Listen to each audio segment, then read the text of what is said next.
So now in chapter 15, we've heard about all these innumerable bodhisattvas springing up from the ground that the Buddha supposedly had taught over the course of many kalpas, even though it was seeming to the people in the assembly, to the bodhisattvas and so forth in the assembly, that he had only been enlightened for 40 years. So again, they're pleading, please explain this. How in the world could this have been? And of course, those innumerable bodhisattvas springing up from the earth was a prelude to the Buddha explaining how he was able to teach all these innumerable bodhisattvas over the course of eons of time. How, he explains in chapter 16, the revelation of the eternal life of the Tathagata. So here we have now a key teaching of the Lotus Sutra and a key teaching within Mahayana Buddhism that the Buddha exists indefinitely for the purpose of providing comfort to us suffering sentient beings.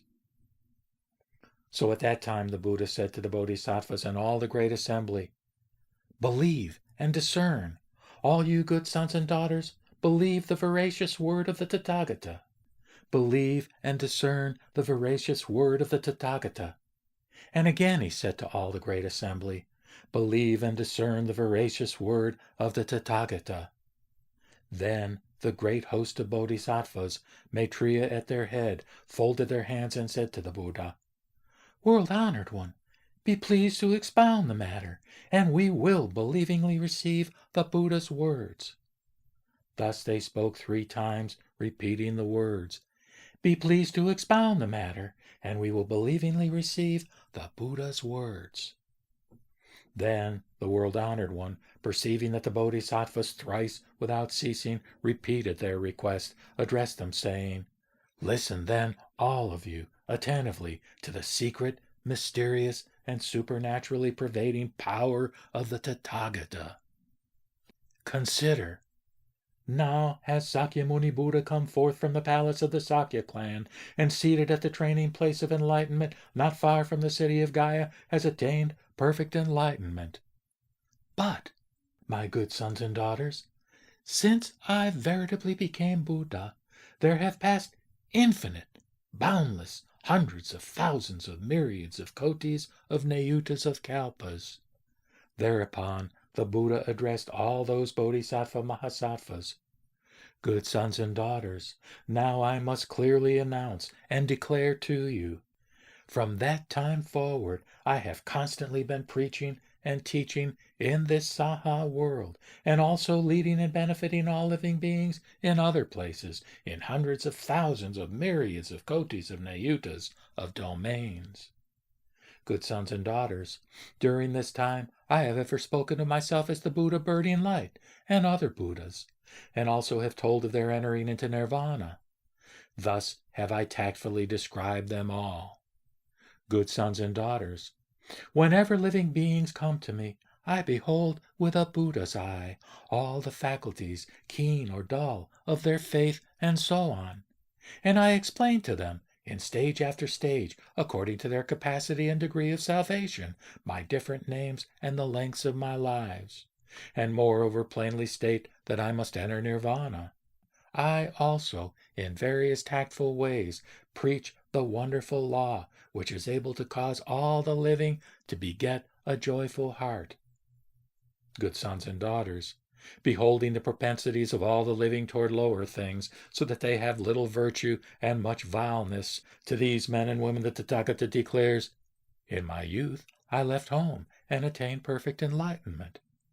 But since I verily became Buddha, thus have I ever been, and thus have I made declaration, only by my tactful methods, to teach and transform all living beings, so that they may enter the way of the Buddha."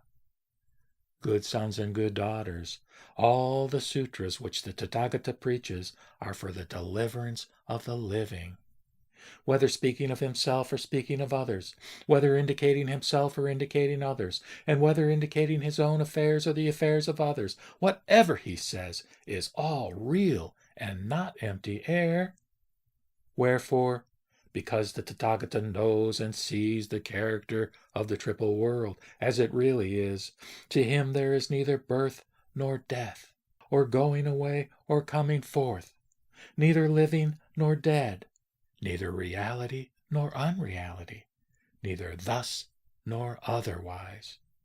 Unlike the way the triple world beholds the triple world, the Tathagata clearly sees such things as those without mistake. Because all the living have various natures, various desires, various activities, various ideas and reasonings, so, desiring to cause them to produce the roots of goodness, the Tathagata by so many reasonings, parables, and discourses has preached his various truths. The Buddha deeds which he does have never failed for a moment. Thus it is, since I became Buddha in the very far distant past, my lifetime is of infinite kalpas, forever existing and immortal. Good sons and good daughters, the lifetime which I attained by pursuing the Bodhisattva way is not even yet accomplished, but will still be twice the previous number of kalpas.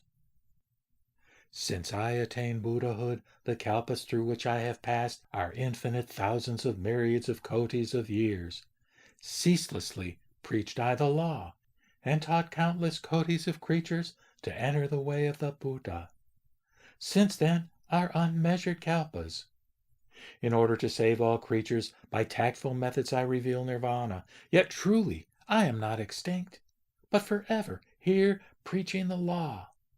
I forever remain in this world, using all my spiritual powers, so that all perverted creatures, though I am near, yet fail to see me.